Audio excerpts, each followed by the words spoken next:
Bàtà kọ́kọ́ bẹ̀rẹ̀ tí wọ́n sọ fún wa pé wọ́n máa fún wa lówó. Ọ̀pọ̀lọpọ̀ rò pé irọ́ ni, àmọ́ báyìí ó ti já sóòótọ́. Ọ̀pọ̀lọpọ̀ wa la ti rí owó yìí gbà. The new administration of the Kwara State government, ably led by His Excellency Governor Abdurrahman Abdurrazak, has a mandate to the people of Kwara State. And his mantra, of course, is making Kwara great again. He has therefore decided to establish Kwara State Social Investment Programs, KWASSIP, popularly called Ijoba Mekunu. Ijoba Mekunu could be interpreted to mean a government for the masses, government for the people, government for the poor. So he has entrenched Kwara State Social Investment Programs into his government to focus on the downtrodden, the poor and the vulnerable, adopting the National Social Investment Programs. Basically the same similar 4 programs across board that the federal government is running. He has also adopted this in Kwara State. We are learning from the lessons of this program and also tailoring it to fit the needs and uniqueness of Kwara State. And based on that, we decided to set up the Kwara State Social Investment Program to pass the bill in the State House of Assembly. And we're ready to go. We have the same 4 programs, namely the homegrown school feeding, which we are partnering with the federal government on. Federal government is feeding primaries 1 to 3, while the Kwara State government is going to feed the primaries 4 to 6. We have the Owarubo, which is the next program, which is targeted at the elderly in the society, those aged from 60 years and above. These are the women and men in the downtrodden parts of the community who don't ordinarily have access to even, health care, who have health challenges and other challenges, and who live alone in their community struggling for daily upkeep. The Kwara State government has targeted them and wants to give them a minimum of 3,000 naira as a monthly grant. The third program is the Owisho, which is the petty trader loans. These are loans to those who ordinarily don't have access to microfinance or any form of collateral for loans or any type of thing for their businesses. We are targeting the petty traders, but again, His Excellency decided for us to include, especially during the COVID-19 period, there are a lot of daily wage workers who needed support, and we decided to include the transport workers because of the total lockdown.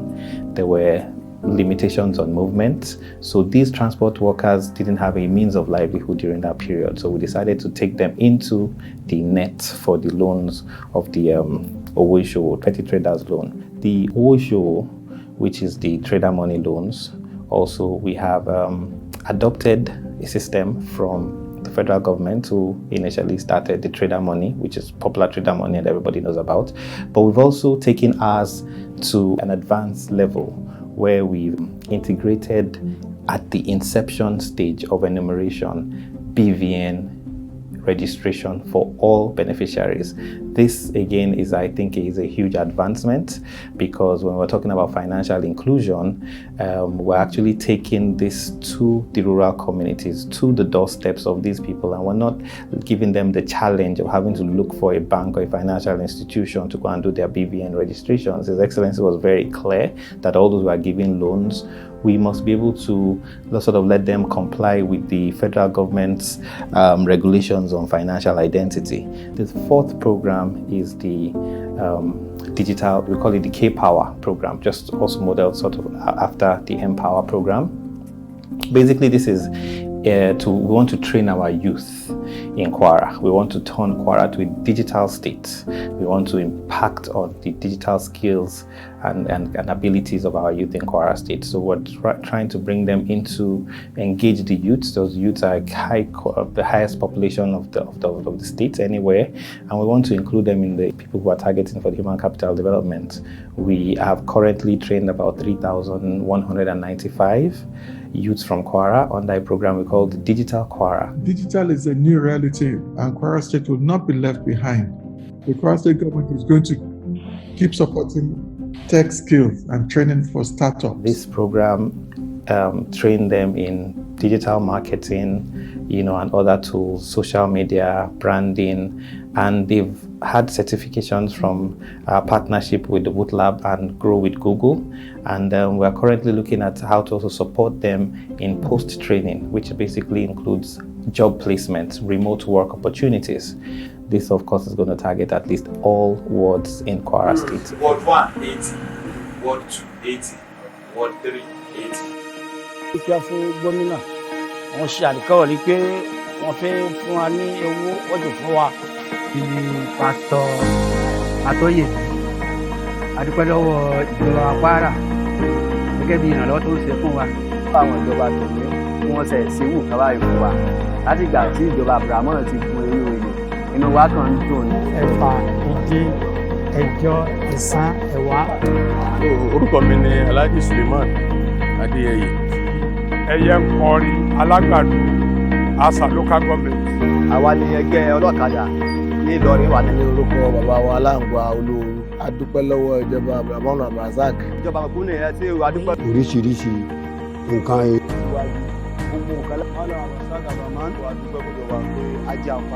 This government, by the grace of God and in the name of Almighty Allah, may God lead them to the success. Muna godiya da gwamnatin Kwara. A dúpẹ́ fún ìjọba wa, wọ́n jẹ́ kó káàkiri gbogbo 16 local government. Godiya ga abin da an ka ba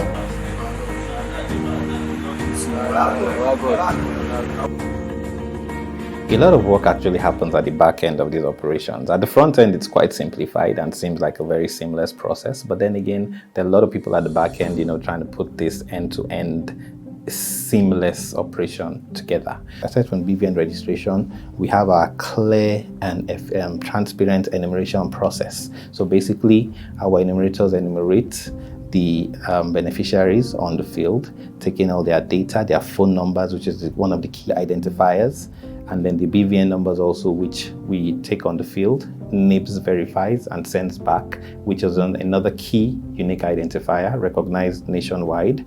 And then, of course, our own KWASSIP also generates a unique identity again for these people. So the levels of, fraud, it's fraud proof from end to end. When the enumeration is done with their pictures taken and their biometrics for the BVN, within a few days, we send them text messages and they get their alerts on their phone. And our agents again are there to assist them on how they want to cash out. Those that want to cash out through the money agents, our money agents are there ready to cash out for them. And everybody goes home happy. We have to keep clear records from the beginning to the end. We have our enumerators also on the field who are actually doing the enumeration. We have those coordinating the enumeration, and then we have those now giving us the feedback, and everything has to be seamless. We register all our enumerators on the platform so that we know who is enumerating who, and we don't have any issues of fake enumerators, for example, because everybody has his own ID, his own login, his own password, and we know who enumerated who. So even if we have issues of complaints or something, we can easily trace a problem right to its roots. We also have a situation where we know the time an enumeration was done. We have a back end of approval, series of people who approve before any disbursement is made. On the back end, we have a clear dashboard setting up a command center, which basically highlights every beneficiary's journey into the system, from the date or time the person was enumerated to the time the person cashed out. All the records are clear, the pictures, their addresses, their phone numbers, everything is clear. We also have data analysis, like population in terms of, where the numbers are, where more traders are, where there's more commercial activity based on what we've noticed from our field agents, based on gender comparison, all other types of analysis can also be made available through our dashboard, which of course is leveraging clearly on technology, which is the way for the future. So we're in the first phase of the program, the beginning phase. We look to expanding and ramping up our numbers of beneficiaries as we go along.